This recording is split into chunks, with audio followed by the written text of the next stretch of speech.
Planong tapatan ni Vice President Sara Duterte ang reklamo na inihain laban sa kanya ng Quezon City Police District. Kaugnayan ng komosyon noong Sabado habang inililipat ng ospital ang kanyang Chief of Staff. Sinagot din ng bise ang tanong kung may pag-asa pa silang magkaayos ng Pangulo. Narito ang report ni Oscar Oida. Hindi ito convict. Nagkakomosyon sa pagpalipat-lipat ng ospital ng Chief of Staff ni Vice President Sara Duterte na si Attorney Zulica Lopez noong Sabado. Na-injustice na siya sa mga tao. Huwag kayong bakla. Bukod sa pakikipagsagutan ni VP Sara sa mga pulis, itinulak pa umano ng hepe ng security ng bise na si Colonel Raymond Lachica, ang hepe ng Quezon City Police Health and Dental Clinic na si Lieutenant Colonel Van Jason Villamor.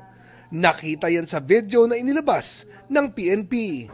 Dahil dyan, nagsampa ng reklamo si Villamor kasama si QCPD Director Police Colonel Melesio Buslig laban kina VP Sara at Colonel Lachica sa Quezon City Prosecutor's Office para sa direct assault, disobedience to authority at grave coercion.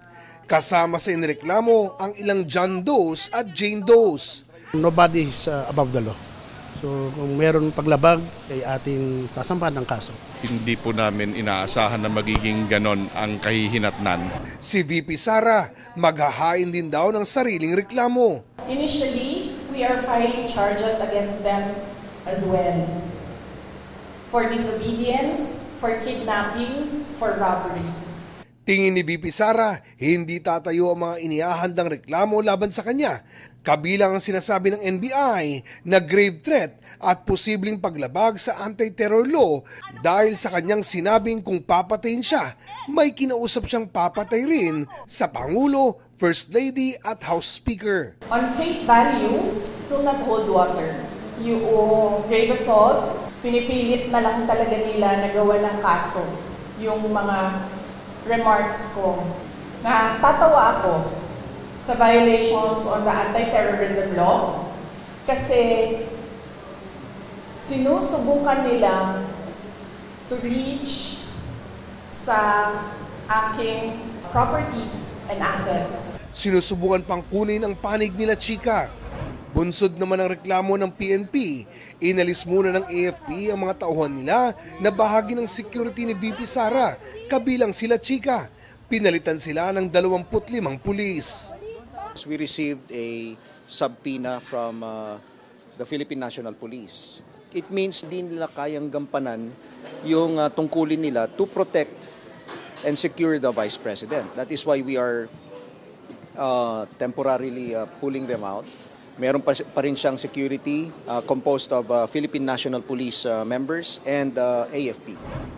Naghain naman sa Korte Suprema ng disbarment case laban kay VP Sara si Presidential Advisor on Poverty Alleviation, Larry Gadon, para sa pagbabanta ng bise. Ang tingin ni VP Sara sa ginagawa raw sa kanya. Babanatan natin siya, tingnan natin dito kung saan yung tatama. Natanong din ng bise kung may pag-asa pa silang magkaayos ni Pangulong Marcos. I really believe that we have reached the point of no return.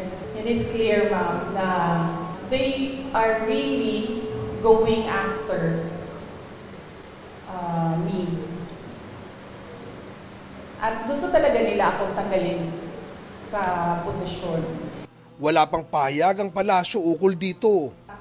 Hiniling naman ni VP Sara na i-reschedule ang pagpapaharap sa kanya sa NBI dahil dadalo raw siya sa pagdinig ng House Committee on Good Government sa Biyernes. Oscar Oida, nagbabalita para sa GMA Integrated News.